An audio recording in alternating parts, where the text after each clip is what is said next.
First time বনাইছোঁ, চাওকচোন কেনেকুৱা হয়। বনাই থকাৰ মাজেৰে বলক আপোনালোকৰ সৈতে মোৰ মনৰ ভাৱ এটা প্ৰকাশ কৰোঁ। খানা বনোৱাটো বাৰু জানো সহজ কাম? নিশ্চয় নহয়, হয়নে?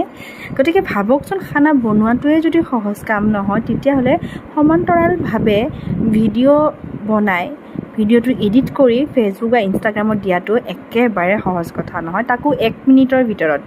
ভাবকচোন, 1 মিনিটত জানো এখন আঞ্জা বনাব পাৰি? নোৱাৰি, হয়নে? গতিকে এনেই কমেণ্টবোৰ কৰি নিদিব।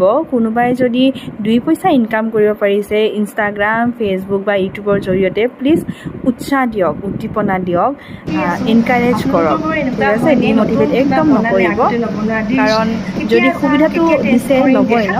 আৰু আপোনালোকে এটা কাম কৰিব, কেতিয়াবা বনাই চাবচোন, 15 ছেকেণ্ডৰ ভিডিঅ' এটাই বনাই চাব, তাত কিমানখিনি কষ্ট জড়িত হৈ থাকে এবাৰ গম পাব। মোৰো হৈ গ'ল ইয়াখিনি পোলাও, ফাৰ্ষ্টবাৰৰ মানে বনাইছোঁ, অকণমান পানীটো চাগে বেছি হ'ল, বাকী টেষ্ট কিন্তু আল্টিমেট আছিলে। বাৰু আজিলৈ বাই, নেক্সট আকৌ লগ পাম।